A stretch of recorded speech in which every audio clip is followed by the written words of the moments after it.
Soy Edwin Daniel Ceballos Astoque. Esta es la tarea 4, aprendizaje estadístico no supervisado.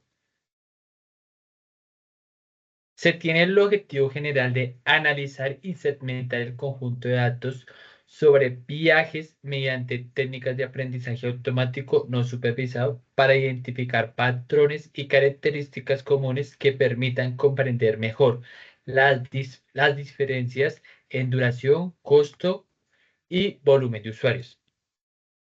Algunos de los tres objetivos principales o objetivos específicos es examinar el conjunto de datos utilizando análisis de componentes principales PSA, agrupar los registros con algoritmo de Siemens en 4 clústeres y categorizar el agrupamiento jerárquico para segmentar la muestra y comparar la distribución. Primero se realizó un análisis exploratorio del dataset Dynamic Printing, que contiene 1000 registros y 10 columnas entre variables categóricas y numéricas. Lo que se hizo fue crear un conjunto de solo las variables numéricas eh, que se llamó features. Luego se estandarizaron para que todas tuvieran medida entre 0 y desviación estándar 1, evitando que variables con mayor escala influyeran más que otras. Para el análisis de componentes principales, se aplicó para reducir la dimensionalidad del dataset. Este método transforma las variables originales en nuevas variables llamadas componentes principales que no están correlacionadas entre sí y están ordenadas por la cantidad de varianza que explican. Se generó la matriz de proporción de varianza explicada acumulada e identificando que qué componentes principales concentran mayor porcentaje de varianza total. Se graficó y en el script plot se identificó que visualmente el codo, por decirlo así, es nos da la confirmación o el apoyo de que se pueden utilizar entre 3 a 4 componentes. También se calcularon los loadings que muestran qué variables influyen más en cada componente. Graficando esos loadings con un heatmap se puede observar que PC1, PC2 y PC3 dominan esas variables que influyen más. Como conclusión, como dos conclusiones de esta parte, se puede decir que la aplicación del PCA permitió reducir el número de variables originales, manteniendo gran parte de la varianza del dataset, facilitando así la interpretación y posterior segmentación.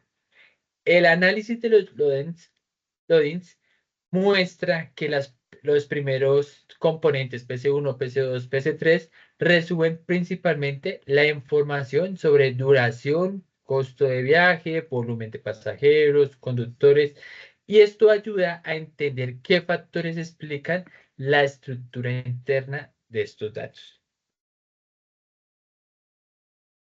Para el agrupamiento de Siemens, con los tres principales componentes determinados anteriormente, PC1, PC2 y PC3, se aplica el algoritmo de Siemens para segmentar los datos en 4 clústeres.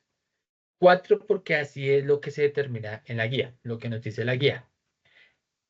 Se calcula la frecuencia que muestra el clúster más grande, concentra alrededor del 30% de los registros y el más pequeño alrededor del 19%. Esto logrando una segmentación relativamente equilibrada. También se visualizó esa segmentación en un scatter plot del PC1 y PC2, donde cada color representa un clúster. Esto permite observar que los grupos se separan razonablemente bien, aunque con algo de solapamiento. Se calcularon medidas de resumen por clúster. Algunas puntos principales que se detectan acá. Por ejemplo, el clúster 3 y 4 agrupan viajes más largos entre 130 y 137 minutos y son más costosos entre 475 y 517. Clúster 1 y clúster 2 es un poco diferente, viajes más cortos, 47 a 69 minutos y son más económicos, entre 184 a 260. Algo que tienen, una similitud que tienen los clústeres es que aunque hay un es ligeramente más alto el clúster 1, la calificación promedio es similar, solo se destaca un poco más el clúster 1. Aquí tenemos también dos conclusiones. El modelo de Kimmins dividió los registros en cuatro clústeres de tamaños relativamente equilibrados, con diferencias claras entre grupos según la duración, el costo de los viajes y el volumen de pasajeros y conductores. También la visualización con los clústeres y el análisis de las medidas de resumen confirman que el modelo identificó patrones relevantes, diferenciando trayectos más largos y costosos y otros más cortos y económicos. Para el agrupamiento jerárquico, se aplicó el método de WAR para segmentar también en cuatro clústeres y comparar los resultados de Kimmins. Se construyó el dendrograma que muestra que visualmente cómo se fusionan los registros en cada nivel de distancia. Y al trazar una línea horizontal alrededor entre 25 y 30, se identifican cuatro grupos principales, justificando así el número de clústeres. Se calcula la tabla de frecuencias.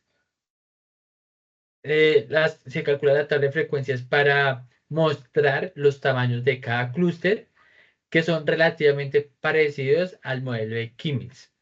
Tienen algunas ligeras variaciones. Y aquí también se calculan las medidas de resumen para cada clúster, que nuevamente evidencian diferencias similares. Clústeres con viajes más largos y costosos frente a otros con viajes más cortos y económicos.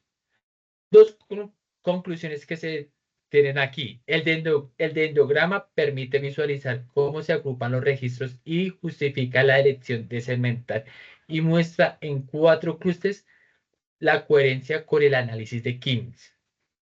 Y las medidas de resumen por clúster muestran patrones similares a los encontrados anteriormente en Kimmins, reforzando la validez del análisis y permite observar diferentes adicionales entre grupos en términos de duración, costo y volumen de usuarios. Aquí se pueden ver un poco los análisis que se realizaron, las conclusiones que se realizaron y que ambos métodos, para cerrar, ambos métodos de clustering, Kimmins y jerárquico confirman que existen patrones relevantes que diferencian grupos de trayectos largos y costosos frente a trayectos más cortos y económicos. El uso de PCA permite simplificar el análisis, manteniendo la mayor parte de información relevante del dataset. Gracias.